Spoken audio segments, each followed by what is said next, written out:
Assalamu alaikum dear students. Today class 8th,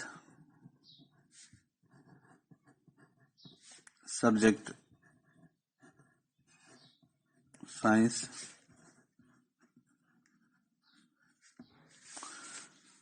chapter sound. آج ہمیں sound کے بارے میں کچھ بتانا ہے. ڈیٹ ہے 15 مئی 2021. اب یہ ساؤنڈ، جب ہم ساؤنڈ کے بارے میں جاننے کی کوشش کریں گے، جو کچھ میں بولتا ہوں آپ سنتے ہیں. یہ بولنا، اس کے بعد آپ کا سنتے کیسے ہو؟ یہ ساؤنڈ کے ذریعے ہی آپ سنتے ہو. تو جب ہم کلاس میں ہوتے ہیں، باہر سے کیسے ہمیں پتہ چلتا ہے کہ پیریڈ ختم ہو گیا، کلاس ختم ہو گئی؟ جب ہمیں اسکول کی بیل بجتی ہے، تو ہمیں پتہ چلتا ہے کہ کلاس ختم ہو گئی. اس طریقے سے یہ ساؤنڈ آف بیل یا ڈور بیل کبھی، یا ناک آف دا ڈور، ناک ایٹ دا ڈور، یہ ہمیں پتہ چلتا ہے کہ کچھ ہو رہا ہے، ہم سن پاتے ہیں. تو اس چیز کو ساؤنڈ بولتے ہیں. تو یہ ساؤنڈ جو ہے، یہ ہماری زندگیوں میں بہت ہی امپورٹنٹ رول پلے کرتے ہیں. Plays an important role.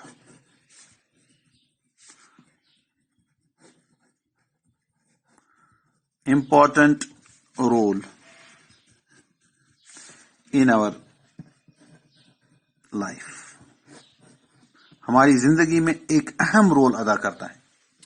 اسی کی وجہ سے ہم سمجھ لیتے ہیں، سن پاتے ہیں، کمیونیکیشن کرتے ہیں، ایک دوسرے کی بات جانتے ہیں، ایک دوسرے کے حالات جانتے ہیں.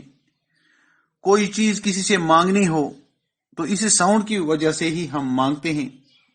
جب ہم دوسرے کو سنتے ہیں، it helps us to communicate with one another. We have a variety of sounds in our surrounding.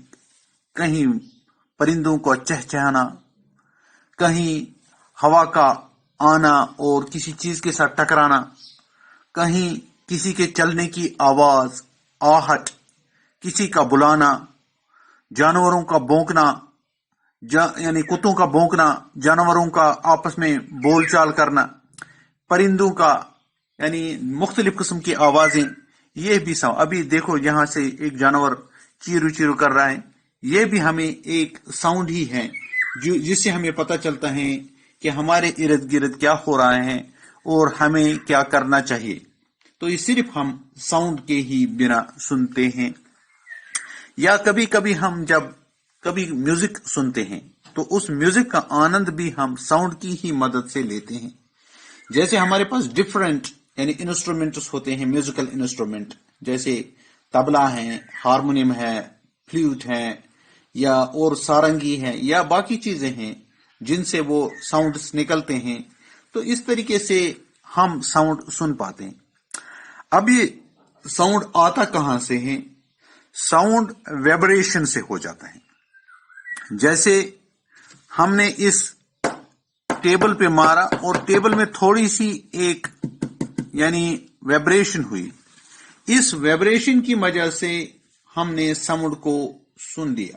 یہ ساؤنڈ ویبریشن کی مدد سے ہمارے کانوں تک پہنچ گیا، کیونکہ وہ ویبریشن ہوا کے ساتھ مل گئی، انہوں نے ایک ویو بنا دی، وہ ویو ہمارے کانوں تک پہنچ جاتی ہے.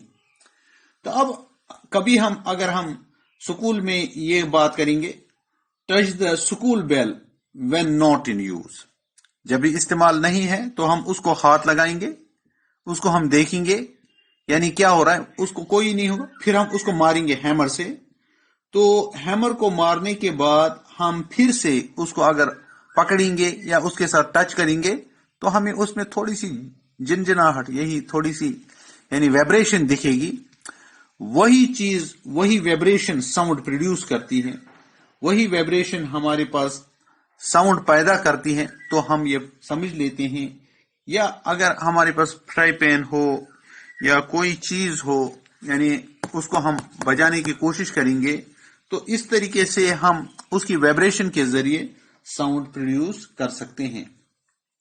تو اس طریقے سے میں آپ کو کل انشاءاللہ یعنی کچھ ایکٹیویٹیز بھی دکھاؤں گا، یعنی وہ ربر کی ایکٹیویٹیز، ربر بینڈ کی ایکٹیویٹیز، یا وہ فرائی پین بجانے کی ایکٹیویٹیز، پلیٹ وغیرہ ان کی ایکٹیویٹیز سمجھاؤں گا.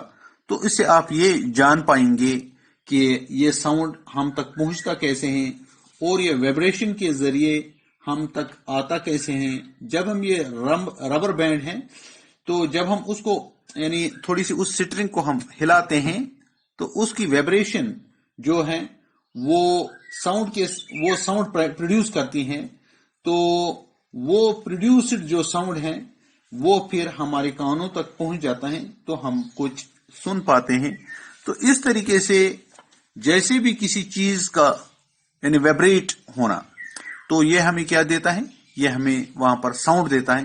جب ہم منہ سے بولتے ہیں یہ ہمارے ارد گرد کے ہوا کو ایک وائبریشن میں تبدیل کرتا ہے اور وہ وائبریشنز ہمارے کانوں کے پردے کو ہلاتی ہیں. تو اس طریقے سے ہم ساؤنڈ سن پاتے ہیں. آج کے لیے اتنا ہی. انشاءاللہ کل ہم آگے اس کو پڑھیں گے اور کچھ ایکٹیویٹیز بھی کریں گے اور اس طریقے سے ہم ساؤنڈ کے بارے میں زیادہ سے زیادہ جانکاری حاصل کر سکتے ہیں.